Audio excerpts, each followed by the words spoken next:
Asante mpenzi mtazamaji wa Kajos TV, kama imeshaenjoy vya kutosha baada ya kuona nyimbo ambazo keshaandaliwa, nyimbo ya kwanza ya Biguru.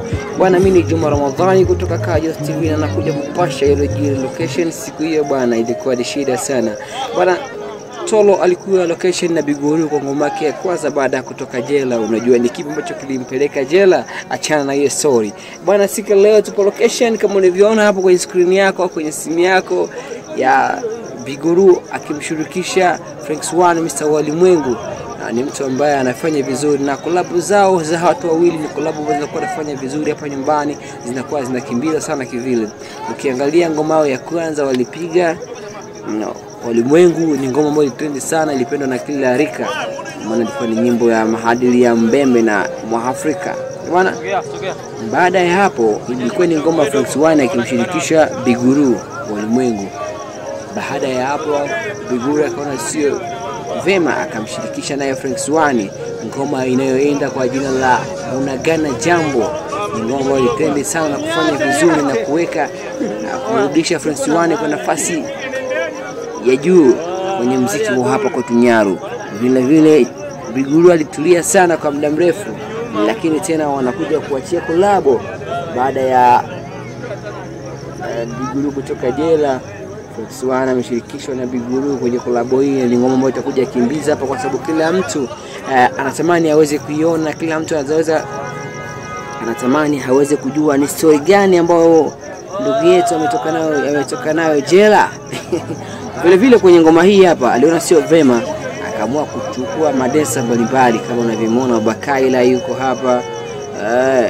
Lakini location bwana kulikuwa mambo mengi sana na kulikuwa utata mwingi, kulikuwa utani hapa na pale, Bakaila akiwa na Gradesa wakiwa wanataniana za hapa na pale, vurugo za wasanii. Madensa wanakuwa wanajua wenyewe, Gradesa akiwa akimwambia kuwa nimewaka bro zaidi yako, lakini Bakaila anamwambia so pana nimewaka zaidi yako. Bisha ilikuwa mengi bana. Hebu sikilize kidogo hapo. Naona umeisha wewe, moya huyu ameisha huyu. Angalia mwanangu, kwanza mwenye atakunuka jasho huyu hapa. Hapa fimu hapa mwanangu. Kuna gani mwanangu ya bei kali hapo? 2000 alama kaptula za jezi bana. Hizo ndio vurugu ambazo zilikuwepo hapo kama ulivyoona na kasikia. Changamoto zikuishi hapo zilikuwa nyingi sana. Na kumbuka kuwa alivyokwenda Biguru, labda nikupatie story kwa ufupi kuhusiana na tatizo ambalo lilimsibu. Ni tatizo ambalo lilimsibu ni ya mapenzi. Aliingia kwenye dimbo la mapenzi, na baada ya hapo ikaja katokea baba mkwe hajapendezwa na hali kama na hiyo, ikabidi baba mkwe aweze kumpeleka kituoni. Lakini baba mkwe alikuwa yuko mbali, nchi ya tatu, alikuwa anasamia kesi hiyo, alikuwa ni mama mkwe.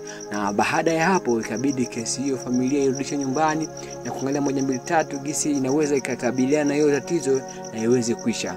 Lakini familia ya upande wa mwanamke, kesi ilivyokwisha, wakamwambia kuwa usiwe na hofu, tumemaliza kila kitu na uweze kurudi nyumbani uishi maisha yako kama kawaida. Basi ndugu yangu alikaa uraiani akaishi kama inavyotakiwa. Lakini ipo siku alikutana na afande, akamwambia moja mbili tatu, mbona haonekani, mbona uripotia? Akamwambia tayari kesi imeshakwisha nyumbani na nimeshakuwa uraiani. Ule afande akamwambia kwa hapana, itaidi basi uweze kufika tuweze kujua jinsi gani ya kufanya. Basi ndugu yangu alikuwa sio mbishi, kwa sababu kama unavyomjua mcheshi Biguru, akaamua kwenda. Alivyokwenda kule, kumbe bi mkubwa akwenda kufutisha kesi ile. Bwana, kesi ikawa imenguruma na ikawa inampelekea jela. Watu wengi walilia sana na kuumia, na akasema kuwa vipi Biguru atarudi, tumemisi sana, tunamkumbuka sana, itakuwaje? Basi ikabidi Biguru aje hivi baada ya kutoka jela na kuja na ngoma hapa. Bwana, acha mimi nikuachie uweze kuanza kusikiliza mavoko kama na haya. Mimi ni Juma Ramadhani kutoka Kajust TV. Ciao.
Kawinjoy TV, habari na burudani.